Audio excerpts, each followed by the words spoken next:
Dans un décor planté au milieu de la Louisiane, on en a fait la maison la plus hantée d'Amérique. Les hantises se produisent à répétition, dans le même lieu et sur une période de plusieurs années, souvent des décennies, parfois des siècles. Il n'y avait personne autour de moi, mais quelqu'un m'a vraiment touchée. Et ce n'était pas si désagréable. De 1817 à 1917, des familles successives habitant la plantation Myrtle sont décimées par des morts tragiques. Mauvais sort ou coïncidence. En 1980, un groupe de citoyens de Brooksville sauve de la démolition une demeure historique. Ils réalisent bientôt que la propriété est hantée. En 1973, la ville de Calgary transforme une demeure patrimoniale en musée-restaurant. Mais des spectres invitent bientôt aux soirées meurtres et mystères. Hantise, à dossier mystère.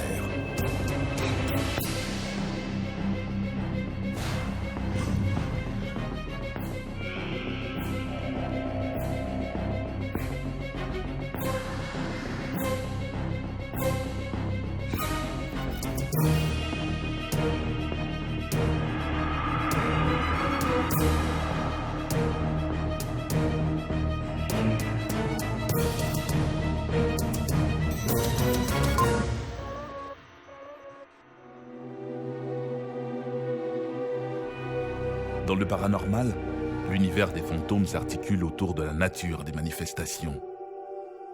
Dans les cas où les individus sont au centre de ces phénomènes, on parle de fantômes, de spectres ou de poltergeist. Quand ce sont les lieux qui semblent être la source de ces épisodes surnaturels, on parle de hantise, et une hantise peut marquer plusieurs générations. Rarement pour le mieux.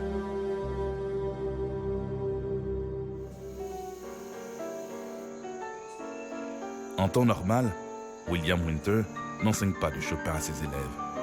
Mais le jeune McCarthy est si doué. Soudain, la mélodie est dérangée par un bruit de sabots martelant la terre. Une voix retentit à l'extérieur. Winter! William Winter, êtes-vous là? J'ai un important message pour vous. Winter! Détournant son regard de l'élève, Winter marche jusqu'à la porte et sort sur le balcon. Le mystérieux cavalier est là. Voilà pour vous. Sur ces paroles, l'homme dégaine un revolver et décharge son arme en direction de Winter. S'il avait pu deviner son funeste destin, William Winter aurait sans doute enseigné à ses élèves le Requiem de Mozart plutôt que les Nocturnes de Chopin.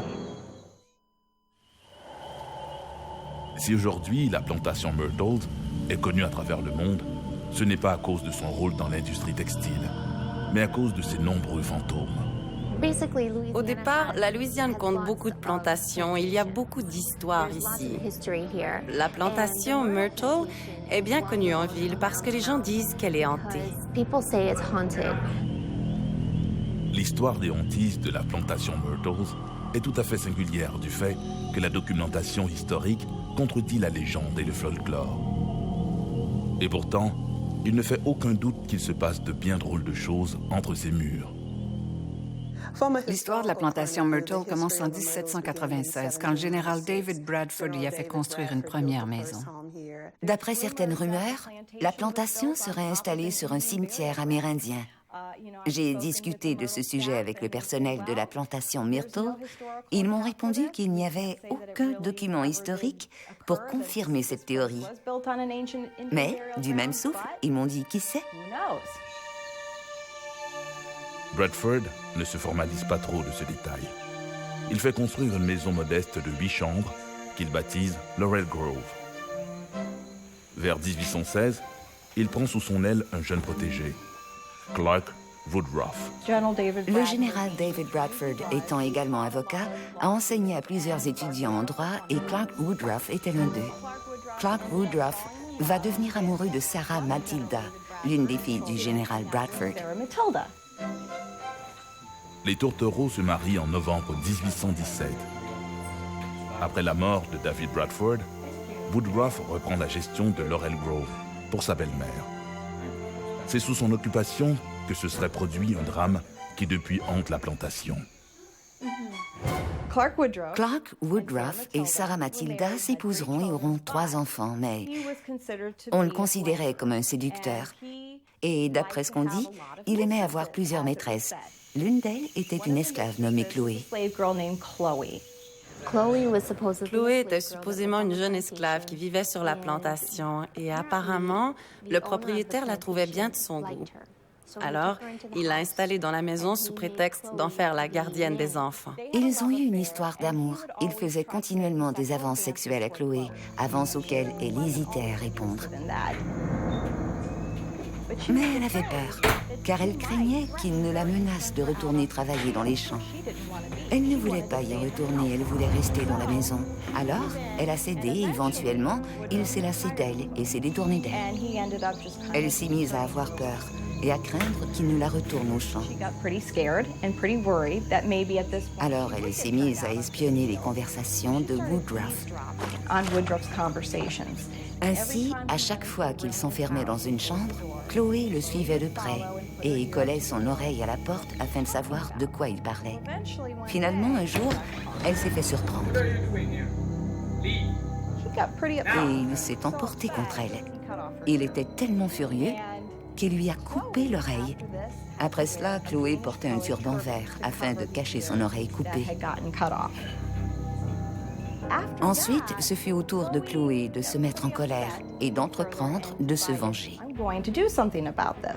Un beau jour, elle a pris la décision qu'elle allait, d'une certaine manière, empoisonner les enfants. Au départ, son intention était de les rendre malades de sorte qu'on la rappellerait à l'intérieur de la maison. Elle comptait s'occuper des enfants et les ramener à la santé de sorte que tout le monde allait l'apprécier et qu'on allait la ramener vivre à l'intérieur de la maison. Mais son plan allait prendre une tournure tragique. Ce qu'elle a fait ensuite a été de se rendre au jardin pour y cueillir des feuilles de laurier rose. Ces feuilles d'oléandre constituent un poison très très puissant, autant que l'arsenic. Comme c'était la fête d'un des enfants Woodruff, Chloé a cueilli ces feuilles d'oléandre, les a intégrées au mélange à gâteau et l'a fait cuire. Sa seule intention était de rendre malades les enfants de Sarah Matilda et de Clark Woodruff. Mais ce qui s'est passé par la suite a été bien différent. Les enfants ont bel et bien été malades et Chloé est restée à leur chevet pour les soigner. Mais elle n'a pas réalisé le mal qu'elle leur avait fait. Leur état allait empirer de minute en minute, si bien que la nuit venue, les enfants étaient morts, de même que Sarah Matilda. Mais Woodruff n'est pas mort, car contrairement au reste de la famille, il n'avait pas mangé de gâteau. Après cela, Chloé est devenue très craintive, parce qu'elle craignait que Woodruff ne cherche à se venger sur elle. Elle était inquiète, et les autres esclaves l'étaient également. Ils craignaient pour leur propre sécurité. Alors ils ont pris Chloé, l'ont tirée hors de la maison et l'ont entraînée aux limites du domaine, où ils l'ont pendue à un arbre qui bordait la plantation.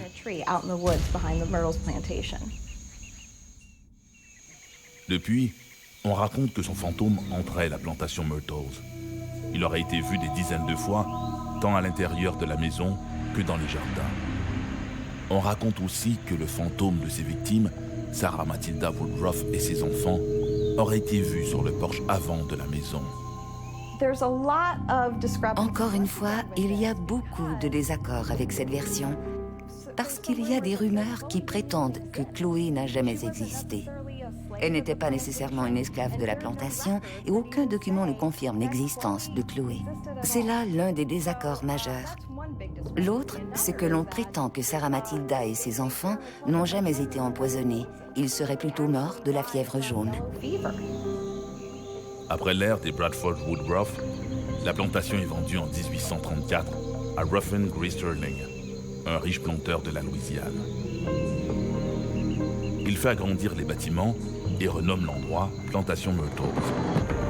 Alors que Sterling meurt d'une fièvre foudroyante en 1854, son gendre, William Winter, est abattu par un cavalier sur le porche de la maison en 1871. Toutefois, d'après une légende, William Winter ne se serait pas écroulé sur le porche. Il aurait été en mesure de tituber jusqu'à l'intérieur, perdant abondamment son sang, en faisant ses derniers pas de manière dramatique. Il aurait gravi les 17 marches de l'escalier pour aller se réfugier dans les bras de son épouse, Sarah Mulford, et c'est là qu'il serait mort. Maintenant, d'après les légendes de fantômes, les gens ayant habité la maison ultérieurement entendaient précisément 17 pas dans l'escalier avant que les bruits ne s'arrêtent. Beaucoup de gens croient que Willie Winter n'aurait jamais quitté la plantation et qu'il est toujours là. Mais encore une fois, il y a beaucoup de désaccords sur cette version de l'histoire, car des documents historiques affirment que même s'il est mort sur la plantation, il n'a jamais pu retourner à l'intérieur pour mourir dans les bras de sa bien-aimée. Dans les années 1970, les nouveaux propriétaires, James et Frances Kerman Myers, décident de faire de l'endroit un bed and breakfast. La plantation Myrtles devient vite un incontournable sur le circuit des lieux hantés. Parfois, les gens réservent, mais quittent au milieu de la nuit parce qu'ils ont entendu des bruits, des pas dans l'escalier, des fenêtres qui tremblent ou simplement une présence. Beaucoup de gens refusent de passer la nuit là. Nous n'avons pas passé la nuit là non plus. Nous nous y sommes rendus pour construire une belle histoire intéressante sur la plantation, faire de belles images des chambres. Et nous nous sommes retrouvés à filmer quelques scènes bizarres. J'ai fait le montage vidéo et je n'ai fait aucune modification. Pas de correction de couleur, ni d'augmentation de contraste. Nous l'avons simplement ralenti afin de pouvoir voir cette image. Et vous pouvez la voir faire son chemin depuis la porte derrière moi, descendre un peu hors cadre, puis recommencer à monter devant moi jusqu'au-dessus de mon épaule.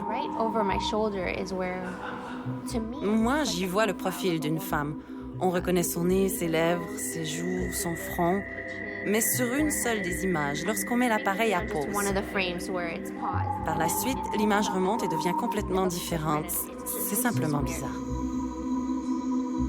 On raconte que le grand miroir installé dans le vestibule renfermerait les esprits d'enfants morts en ces lieux. Supposément, on retrouve des empreintes de mains sur le miroir. Des empreintes de mains de fantômes, des petites qui semblent être des empreintes d'enfants et les plus grandes qui seraient celles d'adultes juste au-dessus de celles des enfants. Plusieurs gens croient que ce seraient celles des enfants décédés dans la maison et ces empreintes semblent se former à l'intérieur de la vitre du miroir.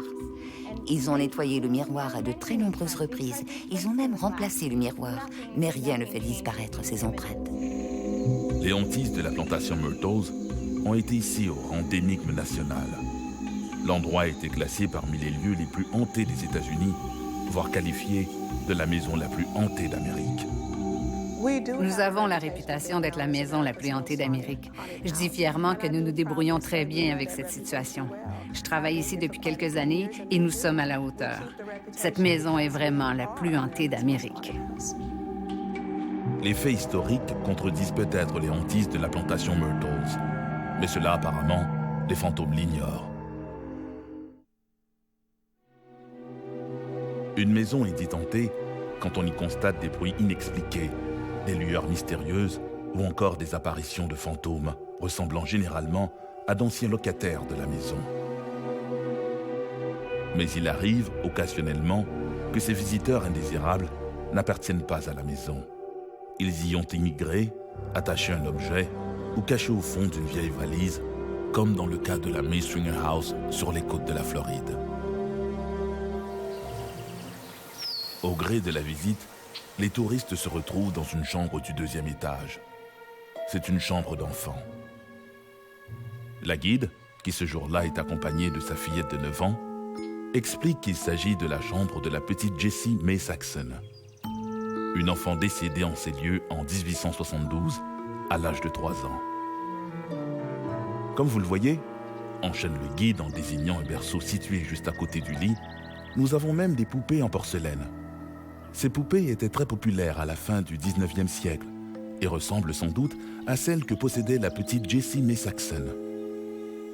Tout en poursuivant ses explications sur l'univers des jouets antiques, sa fille, qui se tient debout à ses côtés, tire sur les vêtements de sa mère pour attirer son attention.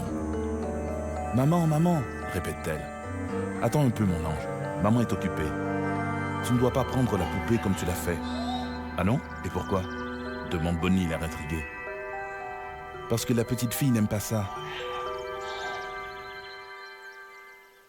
L'origine des hantises de la maison remonte au 19e siècle, quand un certain John May acheta une terre à Brooksville, dans le comté d'Hernando, sur la côte ouest de la Floride, afin de s'y établir avec sa famille. La maison May Stringer est un endroit fascinant. Elle a été construite en 1857 par un nommé John May, originaire d'Alabama, au moment où lui-même et son épouse Marina sont descendus vers le sud avec leurs enfants pour démarrer une plantation. Il a construit une maison de 4 chambres afin que sa famille puisse y habiter. Après avoir emménagé, Marina donnera naissance à un deuxième enfant, une autre petite fille. Mais le bonheur d'aimer est de courte durée.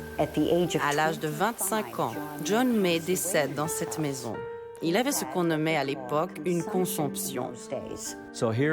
Alors nous avons cette jeune femme, dans la très jeune vingtaine, mère de 2 enfants et propriétaire d'une plantation qu'elle doit administrer. Elle le fera, et elle le fera très bien. Ensuite, en 1865, à la fin de la guerre civile, un nommé Frank Saxon, originaire de la région, fait la connaissance de Marina et l'épouse. Quand Frank emménage dans la maison, Marina tombe enceinte. Elle accouchera d'un petit garçon qu'ils prénommeront Franklin, mais qui ne vivra que 5 semaines et qui mourra dans cette maison. Il était très malade à la naissance et n'a tout simplement pas survécu. Marina sera de nouveau enceinte et cette fois, elle accouchera d'une petite fille qu'ils nommeront Jessie May Saxon. 3 semaines après la naissance de Jessie, Marina décède à son tour. Jessie vivra ici avec son père et ses 2 demi-sœurs, les 2 filles de John May, durant près de 3 ans, jusqu'à ce qu'elle meure elle aussi. Elle est exposée dans le parloir de la maison familiale, puis enterrée dans une tombe anonyme, près de sa mère, devant la résidence. Après le décès de Jessie, Frank Saxon épousera Tallulah Hope. Tallulah était l'une des filles des fondateurs de la région de Brooksfield. Une fois mariée, Tallulah ne voulait pas vivre dans cette maison. Elle voulait que Frank construise une nouvelle maison plus grande, ce qu'il fit. L'ancienne maison est restée vide durant quelques années, environ 4 ans, jusqu'en 1880, quand le docteur Stringer, Sheldon Stringer, un médecin, se porte acquéreur de la maison. Il y vivra avec sa famille jusque dans les années 1950. Pendant la période où il y habitera, il y ajoutera des chambres, une dizaine de chambres. Il a construit cette maison parce qu'il voulait en faire la plus belle maison de Brooksfield. Il a commencé à faire des ajouts à la maison. La maison devient l'une des plus imposantes du comté d'Hernando, avec ses 3 étages et ses toitures en pignon. Dans l'ancienne partie, le praticien fait aménager sa salle d'attente et son cabinet médical. L'une des chambres devient une unité de soins pour ses patients les plus malades. Hélas, beaucoup y rendront leur dernier souffle. Des gens sont morts, bien sûr que des gens mouraient. Il était médecin et soignait des gens aux prises avec diverses maladies graves. Beaucoup d'incidents mortels se sont déroulés dans cette maison. La maison est restée propriété de la famille Stringer jusqu'en 1949, jusqu'à ce que la petite fille du docteur Stringer la vende hors de la famille à un médecin local qui la louera à différentes familles fortunées. Dès lors, ce sera une maison de location de 1950 à 1974, année où elle fut abandonnée. Pendant de longues années, cette résidence qui naguère était l'un des fleurons de Brooksville devient un refuge pour les itinérants, les toxicomanes et autres marginaux. Le comté avait condamné le bâtiment et il allait être détruit pour faire place à un centre médical.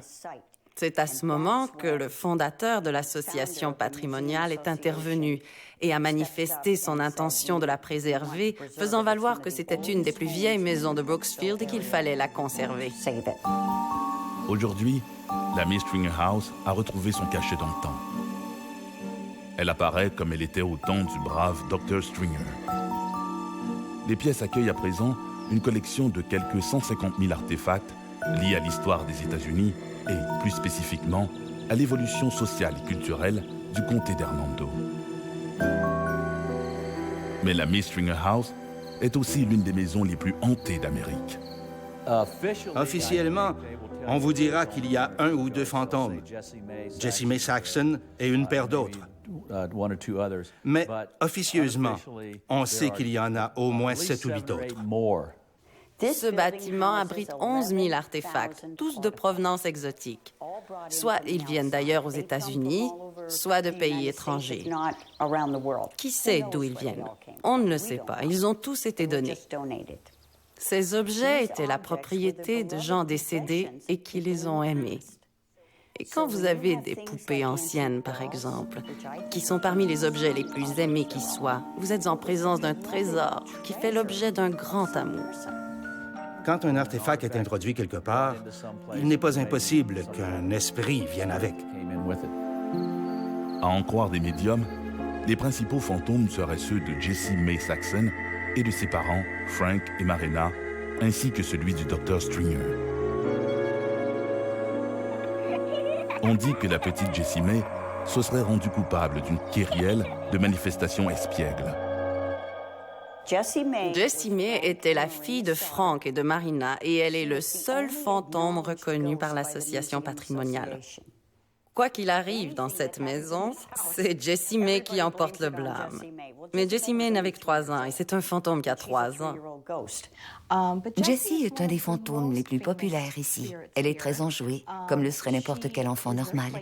Elle aime déplacer les jouets et les objets. Lorsque nos bénévoles ferment la maison le soir, tous les objets sont soigneusement remis en place. Et à l'ouverture le lendemain matin, il leur arrive de se rendre compte que les objets ont été déplacés. Une pièce du 2e étage de la maison hantée May Stringer a été aménagée en chambre d'enfant. On y retrouve un berceau antique où dorment 2 poupées de porcelaine. Celles-ci seraient les jouets favoris de la petite Jessie May. Un après-midi, je menais une visite guidée. Nous étions dans la chambre et je racontais l'histoire des poupées de porcelaine. Et comme à chaque fois que je raconte l'histoire des poupées de porcelaine, je prends une des poupées qui date d'avant la guerre de Sécession, une très très vieille poupée. Et je parlais de la poupée, je racontais comment la poupée est hantée. C'est l'une des seules histoires de fantômes que nous ayons le droit de raconter durant les visites de jour. Et comme chaque fois que je raconte cette histoire, je caresse la joue de la poupée. Ce jour-là, ma fille m'a interrompue en me disant « Maman, il y a une petite fille debout à côté de toi et elle dit qu'elle déteste quand tu touches son bébé. Et elle veut que tu saches que ce n'est pas une poupée, c'est son bébé. » J'ai été très surprise. Mais depuis ce jour, je ne touche plus jamais à la poupée, à moins que je doive absolument le faire. Même aujourd'hui, lorsque quelqu'un touche à cette poupée, il se passe quelque chose. Il se fait frapper, gifler, pousser. Un autre des fantômes de la May Stringer House est James, un vétéran de la guerre 14-18. James était parti à la guerre et avait dû laisser sa fiancée au pays. Lorsqu'il est revenu d'outre-mer, la fiancée l'avait abandonné et était partie avec un autre homme. Dévasté, il a fini par se suicider en se pendant dans une des chambres du haut. On dit de James qu'il serait un revenant polisson. Un samedi après-midi, je guidais un couple âgé et j'étais avec eux dans le parloir en train de faire mon commentaire. Il n'y avait personne d'autre avec nous et soudainement, la femme a sursauté. Je lui ai demandé « Ça va, madame ?» Et elle m'a répondu « Quelqu'un m'a pincé les fesses. » Je lui ai dit « Je suis vraiment désolée, ce n'est vraiment pas approprié. » Là-dessus, elle a ajouté « Il n'y avait personne autour, mais il y a vraiment quelqu'un qui m'a pincé les fesses. » Et elle a ajouté « Mais ce n'était pas si mal. » Mais tous les fantômes ne sont pas aussi inoffensifs. Monsieur Détestable est vraiment détestable. Franchement, ce n'est pas un homme agréable. Il avait mauvais caractère de son vivant. Et d'après ce que nous savons, c'était un acteur qui possédait un coffre en bois, lequel a été donné au musée. Beaucoup des objets que vous voyez ici sont des dons en provenance de familles ayant vécu à cette époque. Le coffre de bois est donc arrivé. Il n'est pas arrivé seul. Monsieur Détestable est arrivé avec. Et il s'est mérité son surnom parce que ce n'est pas vraiment un gentil gars. Il est mesquin et déteste particulièrement les femmes. Et il l'a fait savoir aux bénévoles avec lesquels je travaille ici à la maison. Nous préparions la maison en prévision de la maison hantée, un événement que nous tenons chaque année. Ce qui implique que nous avons de nombreux accessoires que nous organisons de manière à créer une ambiance apeurante. J'étais donc dans l'entrepôt des accessoires militaires en train de chercher des accessoires lorsque quelqu'un m'a giflé en plein visage.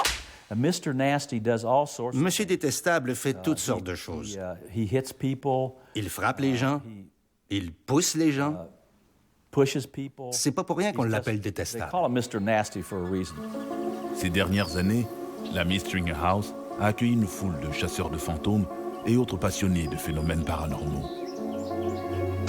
Dave Lafemme est l'un d'eux. Dans le cadre de recherche pour le dernier livre que j'ai écrit, j'ai exploré la maison avec 6 ou 7 de mes amis, des voyants, des médiums. Ils ont vécu toutes sortes de choses. Ils ont passé un excellent moment. Moi, je n'ai pas vécu le même genre d'expérience qu'eux. Mais à la fin de la soirée, nous étions dans la salle à dîner et quelqu'un a posé un disque sur le vieux Victrola et l'a fait jouer. Ça jouait de la musique, mais sitôt que ça s'est mis à tourner, nous avons entendu comme un affreux grognement. Un grognement qui provenait du voisinage du Victrola. Ça ne provenait pas de la machine elle-même, mais c'était à proximité. Et quand nous avons regardé, moi-même je l'ai aperçu. Il y avait comme un gros nuage noir. Vous pouviez voir que la salle militaire était sombre. C'était là que ça se passait. Et tous les appareils photo, les téléphones ont cessé de fonctionner. Tout ce qui avait une batterie a cessé de fonctionner. Une femme avait un enregistreur vidéo qui a continué à fonctionner et a enregistré les images. Après cet événement, elle a regardé les images et on apercevait de petites sphères qui tournoyaient tout autour du Victrola. Kimberly Redman est une autre de ces Nancy Drew du mystère qui a vécu d'étranges moments dans la Miss Stringer House. J'ai souvent été dans cette maison et j'ai personnellement vécu plusieurs expériences étranges.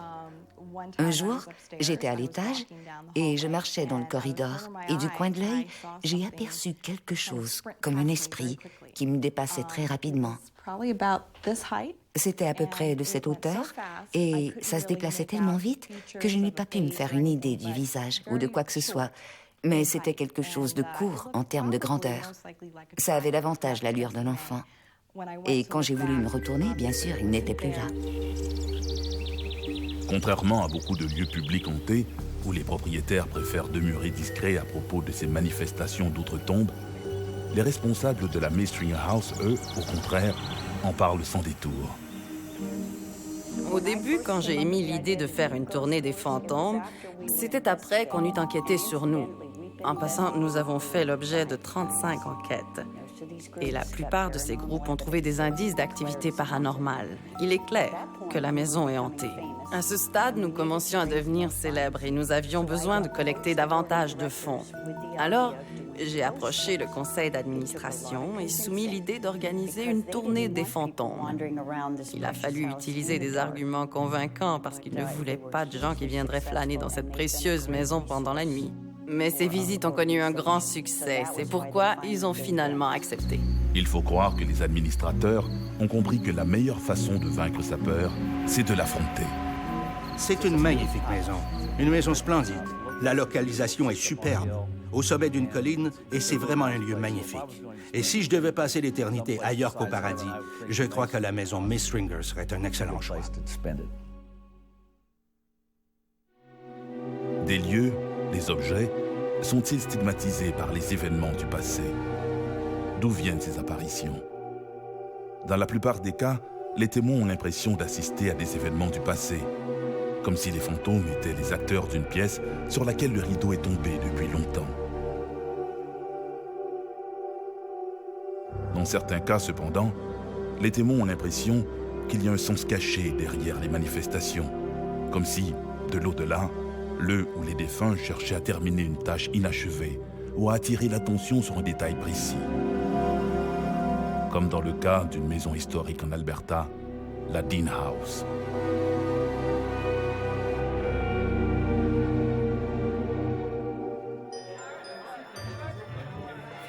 Comme tous les vendredis, ces soirées de meurtre et mystère à la Dean House, une maison historique de Calgary, en Alberta.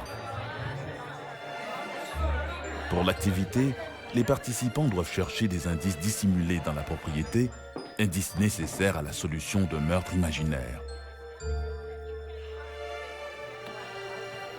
Toutes les pièces leur sont accessibles, sauf le sous-sol, un endroit réservé qu'aux organisateurs.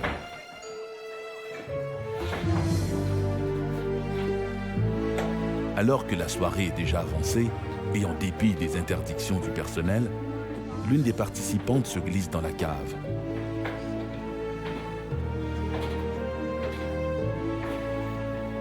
Elle espère trouver un indice dans le vieux coffre au pied de l'escalier. Elle réalise bientôt qu'elle n'est pas seule dans la pièce. Un Amérindien portant une longue coiffe de plumes la dévisage. Dans un anglais approximatif, il lui dit qu'elle ne devrait pas se trouver là. La femme remonte en informer un membre du personnel, mais au sous-sol, l'Amérindien n'est plus là. Rien d'étonnant. La Dean House est l'une des maisons les plus hantées au Canada.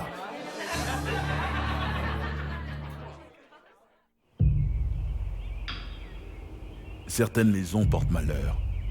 Au Canada, c'est la Dean House qui jouit de cette peu enviable réputation de maison de malheur. La maison Dean est la plus hantée en Alberta, à Calgary. Cela remonte à la fondation même de la ville, avec le fort Calgary en 1875. La maison Dean a été construite en 1906 pour Richard Burton Dean, le surintendant du Nord-Ouest de la police montée royale canadienne. Il était venu ici pour prendre le commandement du baraquement de Calgary. Il y avait un baraquement sur le 4e côté, mais il ne voulait pas vivre parmi ces hommes. Il voulait avoir sa propre maison. Alors, la maison a été construite expressément pour lui, pour sa famille et son épouse. Mais avant que les travaux ne soient achevés, son épouse décède d'une maladie foudroyante à Lethbridge. Ce décès inattendu marque le début d'une longue liste funeste. Présentement, la maison n'est pas sur le terrain où elle avait été construite à l'origine. Au début, elle était proche des baraquements parce que le capitaine Dean devait superviser ses hommes. Après le départ de Richard Burton Dean en 1914, la compagnie des chemins de fer Grand Trunk Pacific a racheté le terrain sur lequel se dressaient les baraquements de Calgary. Et la maison, qui à l'origine se dressait à l'angle de la 9e avenue et de la 6e rue, a été déménagée 1 kilomètre plus à l'est pour devenir la maison du chef de gare de la compagnie ferroviaire. Elle a été déménagée une première fois à l'arrivée de la compagnie des chemins de fer. Puis elle a été déménagée une deuxième fois de l'autre côté de la rivière. On en a même parlé dans Popular Mechanics, car c'était vraiment un grand défi d'ingénierie que de faire traverser la rivière à une maison à l'époque. Ensuite, elle est devenue une maison de chambre, et c'est là qu'elle a connu les moments les plus sombres de son histoire. C'est là que la maison a acquis sa mauvaise réputation. C'était une maison de chambre, et une maison de chambre est souvent habitée par des gens qui vivent des moments désespérés et n'ont plus vraiment d'autre choix pour se loger. Durant cette période, on raconte que plusieurs morts soudaines seraient survenues entre ces murs. Un homme aurait été poussé dans l'escalier par une force invisible et serait mort sur le coup. Une prostituée y aurait été découverte assassinée par un client sadique complètement saoul. En 1933, un adolescent épileptique, incapable de supporter davantage les railleries de ses camarades de classe, se suicide dans le grenier de la maison.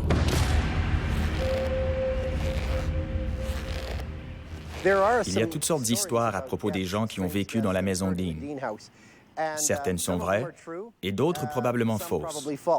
Il y a par exemple l'histoire de cette femme qui s'est suicidée en sautant par la fenêtre du 2e étage. Pardon, du 3e étage. Également l'histoire d'un jeune garçon qui s'est pendu dans le grenier de la maison et celle entre autres d'un homme tué par balle sur la galerie.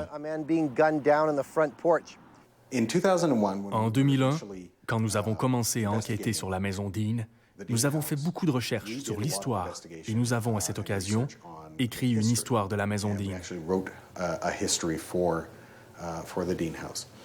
Une partie de ce travail historique impliquait de rechercher tous les indices, toute la documentation concernant n'importe lequel des incidents qui s'y étaient déroulés. Ce que nous avons découvert, c'est qu'aucun n'avait de fondement réel, sauf un. Et ce cas était celui d'un meurtre suivi d'un suicide en 1971. Une femme vivant une relation conjugale abusive s'était trouvée une chambre ici avec ses 2 enfants. son mari l'a retrouvée et l'a tuée, avant de s'enlever la vie. Ce sont les enfants qui ont retrouvé les 2 cadavres le lendemain matin. C'est une histoire franchement horrible, mais c'est la seule qui soit vérifiable en ce qui a trait précisément à cette maison. En 1973, la ville de Calgary achète la Dean House, la maison Dean, pour l'ajouter à son patrimoine. Après avoir été une maison de chambre, elle a été rachetée dans les années 1970 par un organisme de la ville de Calgary, le Dandelion Gallery, qui en a fait une sorte de résidence pour artistes. Récemment, elle a été rachetée par la ville de Calgary et elle est aujourd'hui administrée par la Société du patrimoine de Calgary, qui en a fait un restaurant. Un restaurant est alors annexé au bâtiment principal et la maison est convertie en musée. Mais ces transformations ne semblent pas plaire à tout le monde. Les employés commencent à rapporter des événements étranges. Objets qui bougent tout seuls, bruit de pas dans les escaliers, murmures inexplicables. La qualité d'être hanté appartient à un lieu particulier. Cela peut être une maison, cela peut être un commerce, un bout de route, une zone forestière, n'importe quel endroit où des gens ont de manière répétitive fait l'expérience d'un phénomène qu'ils décrivent comme paranormal ou surnaturel. Habituellement, ce sont des phénomènes liés à des perceptions sensorielles, voir, entendre, sentir, lesquels sont généralement liés à une activité humaine, tels des bruits de pas, le son d'une voix, une apparition ou un contact tactile comme un point froid. Ces phénomènes contribuent à créer la nature hantée d'un lieu parce qu'ils se produisent à répétition, dans le même lieu et sur une période de plusieurs années, souvent des décennies, parfois des siècles. Dans une pièce du premier étage, des employés rapportent même avoir observé le spectre d'un homme confortablement assis, fumant la pipe. Ce même personnage est aussi aperçu dans l'escalier menant aux étages. Parfois, ce n'est que l'odeur de sa pipe qui envahit les lieux. Dans le passé, il y a eu des interactions avec le personnel qui travaille ici, dans le restaurant. Ils ont été témoins de choses qui se déplaçaient. Ils étaient tout à fait convaincus d'avoir placé un objet ailleurs. À certains moments, ils ont senti des odeurs comme celle de la fumée d'une pipe, ou encore ils étaient seuls dans la maison et avaient le sentiment que quelqu'un d'autre y était. En avril 1990, un prêtre y tient une séance d'exorcisme. Pendant un temps, les phénomènes s'estompent. La même année, une télévision locale, CFCN, invite une médium à la Dean House. Celle-ci affirme ressentir au moins 2 esprits. Elle ajoute que l'édifice se dresserait aujourd'hui sur un ancien cimetière autochtone. Les talents dont il est question, je préfère utiliser le mot sensible plutôt que médium. Ils sont plus sensibles à l'énergie, peu importe le genre d'énergie à laquelle on a affaire. Et certainement, nous avons eu à plus d'une occasion des moments où ce genre de choses s'est produit. Après coup, nous avons été en mesure de documenter ce qu'il décrivait et de constater qu'il y avait une portion de vérité, quelque chose d'authentiquement vrai dans ce qu'il nous racontait. Je ne crois pas appartenir à la catégorie des sensibles, je crois que nous sommes tous sensibles jusqu'à un certain point, mais certains sont davantage en phase que d'autres. Je crois que c'est quelque chose qui dépasse n'importe quel genre de talent ou de don. Je reconnais que si nous alignons 10 médiums, nous aurons peut-être 10 réponses différentes. Mais je ne peux que m'étonner de la précision dont certains ont fait preuve lors de certains événements dont nous avons été témoins. C'est durant cette période qu'une participante à une soirée de meurtre et mystère rapporte avoir vu au sous-sol un Amérindien en costume d'apparat.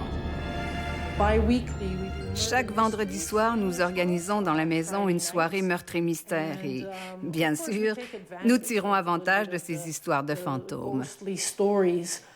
Un soir, durant un de ces meurtres et mystères, une femme a raconté être descendue au sous-sol et avoir aperçu un Amérindien qui lui aurait dit qu'elle était en terre sacrée, qu'elle n'avait pas d'affaires là et qu'elle devait partir. Alors elle est remontée et a raconté ça aux membres du personnel qui sont descendus et n'ont rien trouvé.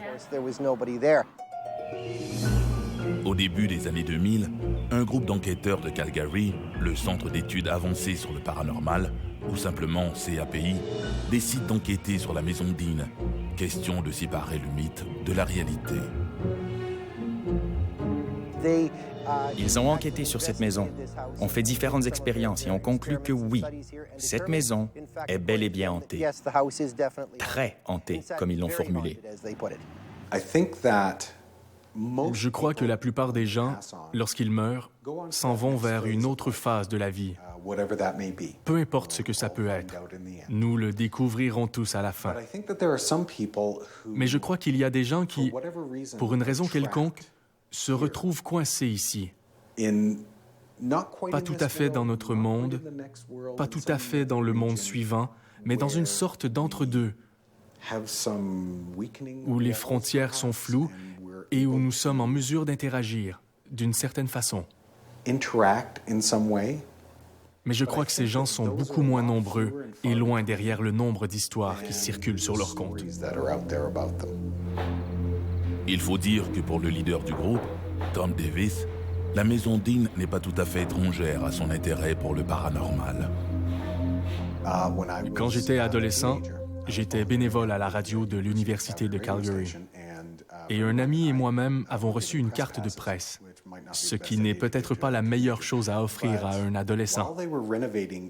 Mais pendant qu'on rénovait ce bâtiment, nous avons décidé de faire un reportage sur le sujet. Et nous avons fait notre reportage pour la radio. On nous a autorisés à circuler dans le bâtiment alors qu'il était pratiquement en pièces détachées.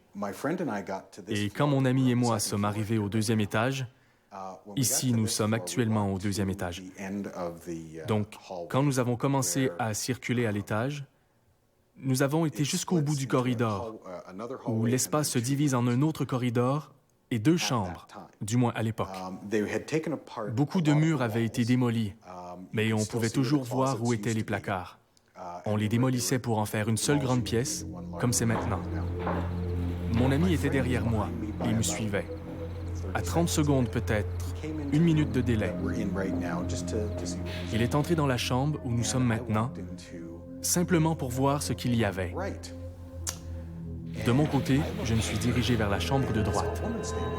J'ai jeté un coup d'œil et j'ai aperçu une femme debout. La femme était vêtue de bleu et elle avait presque l'air timide. En détournant le regard, je me suis dit que je ne devrais pas la regarder. Et quand j'ai relevé les yeux, elle n'était plus là. Ensuite, mon ami est arrivé et m'a dit « Hey, c'est une belle place ». Et je lui ai dit « Tu ne croiras jamais ce que je viens de voir ». Et je lui ai raconté ce qui venait de m'arriver.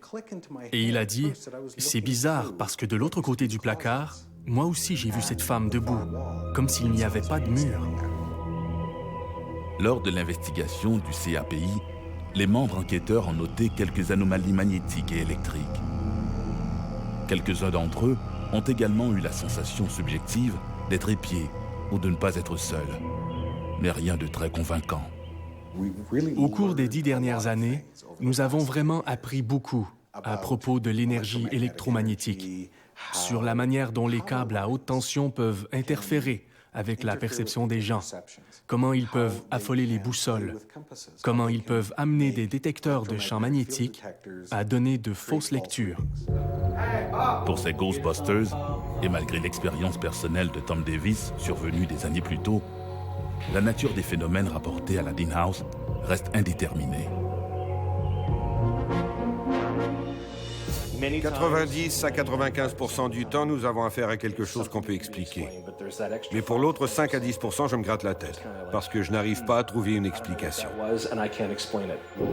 Encore aujourd'hui, la Dean House captive les médiums qui tentent de communiquer avec les esprits, les jeunes passionnés par le macabre, tout autant que les simples amateurs de soirées meurtres et mystères.